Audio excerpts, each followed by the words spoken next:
Bonjour à tous, j'espère que vous allez bien. Aujourd'hui, je reviens pour mon book haul du mois de février et mars, en sachant que aujourd'hui, au moment où je vous tourne cette vidéo, on est le 21 mars. Donc, je n'ai pas peut-être encore tout reçu, je ne sais pas. Mais bon, j'ai déjà beaucoup à vous présenter, donc au pire, comme d'habitude, vous le verrez le mois d'après. Je prends les livres au hasard et on va donc tout de suite commencer par Pourquoi Papy ne fait pas la vaisselle de Ophélie Cellier, Thomas Piette et Fanny Vella. Donc je ne connaissais que Fanny Vella. C'est une bande dessinée album jeunesse. Voilà un petit peu pour les illustrations, je prends au hasard. Donc en fait c'est un livre pour sensibiliser les enfants aux inégalités hommes-femmes et pour leur expliquer que avant c'était comme ça, mais maintenant c'est autrement. Et voilà, j'ai trouvé que c'était vraiment doux, bien écrit, et les illustrations étaient très jolies. Et effectivement, les sujets qui passent sont vraiment intéressants. Et voilà, j'aurais peut-être voulu qu'il y en ait un tout petit peu plus, mais c'est vraiment pour les petits. Donc le duc petit, c'est pas du tout pour les ados, c'est vraiment pour commencer à parler de ces sujets-là avec les jeunes enfants. Je dirais aux alentours des 5 ans, je pense que c'est déjà pas mal. Après, c'est peut-être pas assez étoffé, mais avant, je trouve que c'est vraiment une belle première approche. Ensuite, j'ai reçu Amour pluriel de Loreana Alidja et Elena Coussi aux éditions Le Duc Graphique. C'est un roman que je n'ai pas encore lu. Donc Amour pluriel, vous vous en doutez, hein, j'imagine. Je me demande si je voulais pas déjà présenter celui-là. J'ai un doute, mais je ne crois pas que je voulais déjà présenter. Je ne sais pas. En tout cas, pour ma part, je ne l'ai pas encore lu, mais en regardant les illustrations, je me dis que c'est quelque chose qui sera assez vite lu. Donc voilà, ça sera une prochaine lecture. Ensuite, toujours en bande dessinée, j'ai reçu Petits gestes et grandes actions. 17 artistes de bande dessinée s'expriment sur l'avenir de notre planète. Donc il y en a quand même beaucoup que je connais, comme Zoélie, Samboy, Fanny Vella, Stomy Bussy, Sévani, enfin voilà, beaucoup de très bons dessinateurs et auteurs. Je l'ai pas encore lu non plus. Voilà un petit peu pour... en fait, l'avantage avec ces genres de nouvelles, c'est que vous pouvez voir les styles des différents illustrateurs et auteurs. Il y a 17 histoires et je trouve que c'est vraiment super sympa. Donc il parle de dystopie, documentaire, uchronie, non-fiction, fable. Bref, il y a vraiment de tout au sujet de la planète. Et celui-là, je pense que ça sera l'une de mes prochaines lectures. J'ai lu et je vous ai présenté dans mon dernier point lecture un roman sur aussi un petit peu tout ce qui est écologie que j'avais beaucoup aimé aux éditions Le Duc. Donc celui-là, je vous en parlerai très prochainement. Ensuite, j'ai reçu, toujours aux éditions Le Duc Graphique, L'envers du divan dans la vie de ma psy, de Juliette Mercier, alias Stomy Bussy, et Delphine Pi. Donc j'avais déjà lu un roman de Stomy Bussy que j'avais beaucoup aimé. Donc voilà, là je ne sais pas du tout à quoi s'attendre. À quoi pense-t-elle quand je lui parle? C'est vrai que c'est des questions que je me pose souvent quand je vais voir ma psy. Donc je pourrais peut-être lui en parler quand j'aurai lu cette bande dessinée. Voilà, comme d'habitude, les illustrations ont l'air super top. Donc voilà, j'ai hâte encore de le lire. Là, toujours des éditions Le Duc, mais pas graphique, j'ai reçu un livre de recettes Veggie et Enthousiasme de ma cuisine enthousiaste. Je ne connaissais pas cette Instagrammeuse, je vous l'avoue. C'est par la chef star des réseaux sociaux. Moi, je suis plutôt... j'ai demandé cet album parce que je suis plus actuellement dans un rééquilibrage alimentaire. Et donc, on essaye, j'essaye du moins, de faire beaucoup de choses différentes.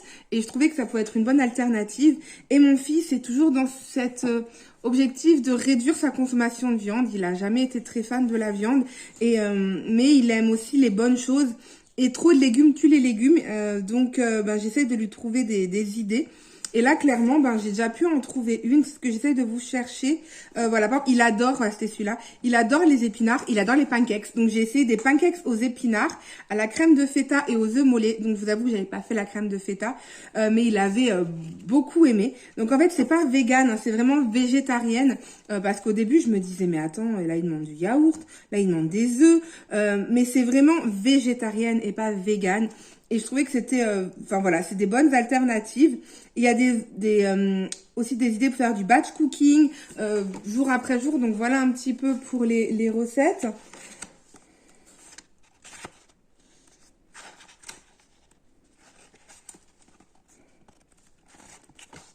Donc il y en a quand même plein, vous voyez, il est quand même assez gros pour le lire. Et voilà, moi pour l'instant, je suis assez satisfaite. J'ai testé quelques trucs, je vais encore en tester d'autres parce qu'il y a quand même beaucoup de choses. Moi, je suis les saisons en fait. Donc par exemple là actuellement, une brioche perdue à l'abricot rôti, ben, clairement je vais pas trouver des abricots maintenant. Et même si j'en trouve, ben c'est pas la saison, donc je vais certainement pas en acheter. Mais voilà, je trouve que c'est assez sympa. Curry de pois chiches, ben ça on adore vraiment. Mais là en fait, c'est ce que je fais régulièrement. Mais elle a rajouté par exemple du beurre de cacahuète et des carottes. Ouais, ça peut être sympa. Ouais, bref. J'ai pas encore fini de tout découvrir, mais en tout cas voilà, je suis contente de l'avoir reçu et il va m'être d'une très grande utilité dans ma cuisine. Ensuite, j'ai reçu Les plus beaux jours de nos vies de Lucie Diamond. Vous savez à quel point j'adore Lucie Diamond. Je suis en train de regarder en bas parce qu'en fait, je suis en train de me demander où est-ce que j'ai rangé mes romans de Lucie Diamond. Je ne sais plus, j'ai du Charleston un peu partout. Et voilà, bah, ils sont là en fait. Je les cherche partout, ils sont juste devant moi parce que j'ai mon téléphone qui sont posés sur différents livres. Et donc, bah, ils sont juste pile moi devant moi. Donc, ça sera mon 5e roman de l'autrice. Et voilà, j'ai hâte de le lire parce que ben j'adore toujours autant la plume. Même si les 2 derniers romans n'ont pas été des coups de cœur pour moi. Les autres, oui. Donc, ben voilà, on va voir un peu ce qu'il en est de ce roman. Ensuite, celui-là, j'ai tellement hâte de le lire. C'est La dernière allumette de Marie Vareille. J'adore Marie Vareille. Ça sert à rien, j'ai vu que ils sont là. Hein. Voilà, de cette autrice. Et à chaque fois, c'est des coups de cœur monumentaux. Alors, autant avant, elle faisait beaucoup c'était même pas du feel good, c'était plus de la chiclite, c'est vraiment voilà que de l'humour. Là, c'est beaucoup plus profond et à chaque fois, les 3 derniers romans, ça a été des réels coups de cœur. Et là, je commence à avoir de plus en plus d'avis sur ce roman avec toujours des avis coup de cœur. Donc j'attends un petit peu que la flamme descende, mais voilà, je sais que il ne sera pas. La flamme descend avec des allumettes. Ouh, franchement, j'aurais voulu le faire exprès, j'aurais pas réussi. Bref, en tout cas, j'attends en tout cas que ça soit un petit peu moins, qu'on fasse un peu moins de tapage derrière ce roman et j'en parlerai tout de suite. Ensuite, ça c'est un roman qui s'appelle Révolution bleue de Jean-Pierre Gou. C'est une sorte de fable, on parle d'humanité, on nous dit que ça ressemble un petit peu aux écrits de Saint-Exupéry. Je vous avoue que pour l'instant, je ne l'ai pas encore commencé. J'ai pas entendu que du bien sur ce roman. Et donc, je ne sais pas du tout à quoi m'attendre. Et c'est pour ça que je l'ai un petit peu mis de côté. Mais ça ne serait tardé. Je me dis qu'il peut être très bien. On parle d'un roman puissant qui bouleverse les cœurs. Donc voilà, je verrai en tout cas de quoi il en est question. Et puis, je vous en reparlerai de toute façon dès qu'il sera lu. Celui-là me tente énormément et ça sera l'une de mes prochaines vidéos, pas du tout, lecture. Les 5 sur la photo, donc aux éditions Hérold. Donc là, on parle de Clara et Laura qui sont jumelles et orphelines de leur mère. Elles ont été élevées par leur oncle et en fait, elles sont assez différentes. L'année de leurs 22 ans, leur bel équilibre bascule. Laura apprend qu'elle a une leucémie. Le seul espoir est une greffe de moelle osseuse. Donc voilà, je vais pas tout lire parce que j'ai envie de garder moi aussi un peu de suspense, mais ça a l'air d'être une très belle histoire. Il fait même pas 300 pages, donc clairement voilà, je pense le lire très vite et je pense que je vais aimer. Ensuite, j'ai reçu La chambre des diablesses de Isabelle Duquesnoy, donc une incroyable histoire d'une empoisonneuse à la cour de Louis XIV. Donc ça, c'est pour le prix des lecteurs Pocket. On part en 1680. C'est vrai que c'est pas du tout le style de lecture que j'ai d'habitude, mais depuis que j'ai lu Monstre pour ce prix des lecteurs, j'ai été complètement omnubilée et j'ai adoré en fait cette histoire. Et je me dis de temps en temps partir dans les années 1600, c'est pas plus mal. Moi qui ai plus feel good, j'aime beaucoup sortir de ma zone de confort et clairement grâce à ce prix c'est exactement ce que je fais. Donc il est un peu plus long que Monstre parce qu'il fait 450 pages, mais voilà, je suis assez curieuse de voir de quoi il va en être question. Ensuite, je crois que je vous l'ai déjà présenté, mais je suis plus sûre. Noyade, donc au Grand Prix des lecteurs Poche 2024. Oui, je vous l'ai déjà lu parce qu'en fait dans mon dernier book haul, je m'en souviens même que je vous disais qu'il me faisait penser à la saga Le sang des Belasco de Christelle Duchamp. Donc je vais pas vous le représenter. Je sais pas pourquoi, ça a été mal rangé. Des fois mon mari il touche, il a pas le droit, il le sait pourtant. Non de Donc là, celui-là, je ne vous l'ai pas présenté, c'est La femme du prisonnier de Maggie Brooks. Leur mariage est une condamnation à mort. prix Charleston dans la sélection des prix des Charleston 2024. Donc là, c'est un soldat britannique qui est secrètement marié et en fuite. Ils savent que leur chance ne durera pas. Lorsqu'ils sont capturés, ils sont prêts. Isabella est déguisée en homme, espérant passer pour un soldat afin qu'ils ne soient pas séparés. Ensemble, ils font face aux conditions terribles d'un camp de prisonniers de guerre, dépendant de l'aide de leurs camarades pour maintenir leur fragile subterfuge. Si les amants découvrent la vérité, le couple et tous ceux qui les ont aidés en paiera le prix. Inspiré d'une histoire vraie, un roman poignant sur la force du courage et de l'amour. Ça me donne trop envie de le lire là maintenant, tout de suite en fait. J'avais pas lu la 4e de couverture et waouh, ça me donne trop envie de le lire maintenant quoi. J'en ai des frissons en ayant lu le résumé quoi. Waouh. Bref. Ensuite, j'ai reçu Quand le soleil se lèvera de Heather Morris. Donc, en fait, je l'avais demandé parce que c'est le même auteur que Le tatoueur d'Auschwitz, que je n'ai pas lu, je vous avoue. Mais je me suis dit que cette fois-ci, j'aimerais quand même lire cet auteur. Donc là, on part à Singapour durant la Seconde Guerre mondiale. C'est également inspiré d'une histoire vraie de 2 femmes hors du commun. Ça illustre l'immense talent de l'auteur pour faire naître l'espoir au cœur des pages les plus sombres de notre histoire.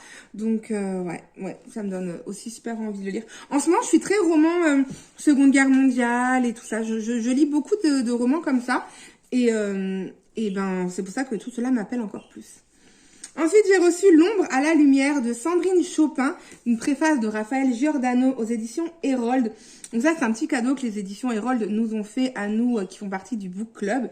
Et je suis super contente parce que il y a Laurent Gounel, Maud Ankawa, Raphaël Giordano, Lorraine Fouché, Laetitia Colombani, Harry Roselbach, Bernard Werber et Guillaume Néry. C'est le seul que je connais pas, je vous avoue, qui en fait vont nous parler de leur histoire et de leurs clés pour ce qui a fait en sorte que leur vie ait changé. Et voilà, je pense que c'est un roman à lire de temps en temps, pas tout d'un coup. C'est vraiment quelque chose qu'il faut lire avec parcimonie, 2 petites histoires par-ci par-là. Et je pense que je vais peut-être même me le laisser de côté. Il fait 230 pages et encore avec les remerciements. Donc voilà, 225 pages. Je pense que je vais le laisser de côté et me lire tous les soirs quelques petites pages pour voir un peu, pour pas que ça soit trop lourd à digérer non plus et que ça fasse un petit peu son effet. Voilà, c'est les romans qu'il faut digérer et qui aident à réfléchir, mais si on lit tout d'un coup, on se perd à travers les pages et voilà. Donc je le mets là pour le mettre là-bas, à la barrette de mon canapé. Ensuite, j'ai reçu L'absent de Delphine D'Amour. Non, j'allais dire c'est celui que j'ai reçu aujourd'hui, mais non, c'est pas celui-là. Donc, c'est un texte fort qui jaillit d'une faille de l'âme, d'une plaie de la conscience. C'est Jean-Christophe Ruffin qui l'a dit. Donc là, on part en 1970 avec Claire, qui est une médecin chercheuse de talent.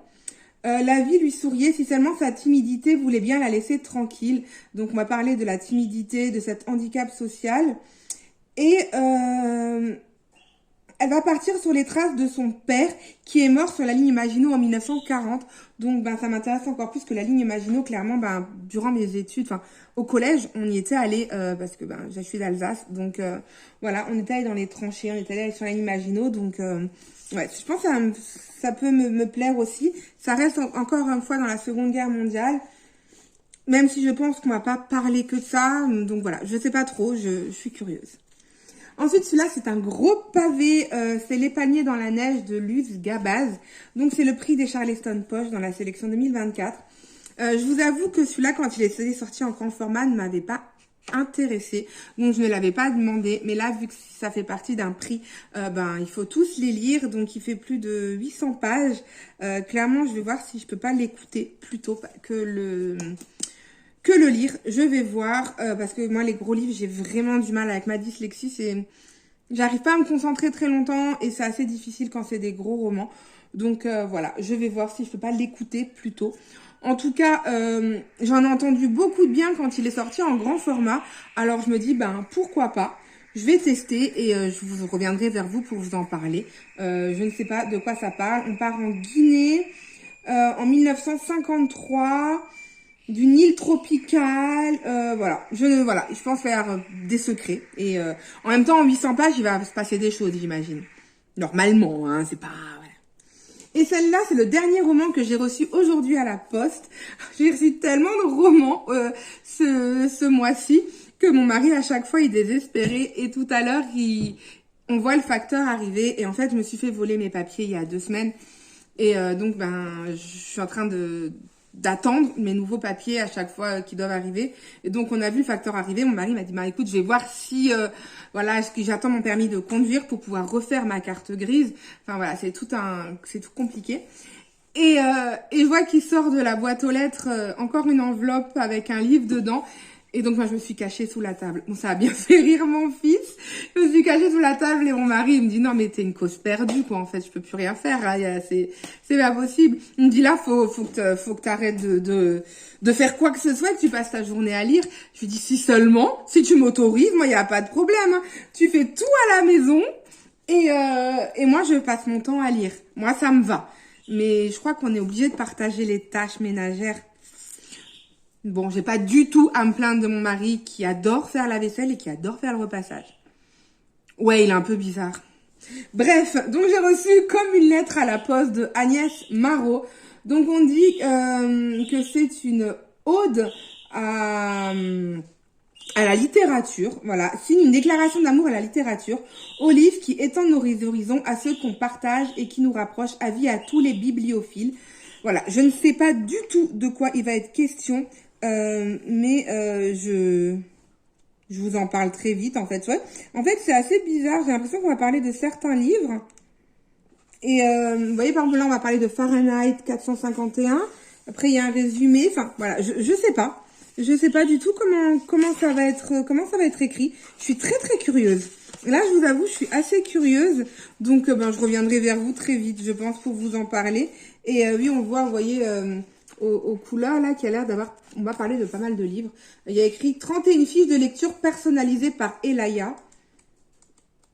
Donc je sais pas. Voilà, je vous en parlerai de toute façon dès que ça sera lu. Donc voilà, j'ai enfin présenté tous mes romans que j'ai reçus ces 2 derniers mois. Il y en a pas mal, en sachant que mon fils les a dans sa chambre, mais on a également reçu des romans Journal d'un dégonflé des éditions Seuil, parce que mon fils a eu la chance d'être partenaire avec eux pour recevoir certains exemplaires de cette saga. Il vous en parlera dans un prochain point lecture, parce qu'il a terminé le tome 1 qu'il a adoré. Là, il a pris le tome 2 avec lui à l'école, donc tant mieux, hein, s'il lit un petit peu, moi... Ça me va. Je suis en train de regarder si j'ai pas reçu d'autres livres, mais non, j'ai pas reçu d'autres livres. Donc voilà, on se reverra, je pense, dans 1 mois et demi, 2 mois, pour vous refaire un petit book haul. On se reverra bien avant, mais niveau book haul, je pense qu'on se reverra que fin mai. Donc voilà. Sur ce, je fais des gros bisous, je vous souhaite une bonne journée, une bonne nuit, tout ce que vous voulez, et je vous dis à bientôt. Ciao!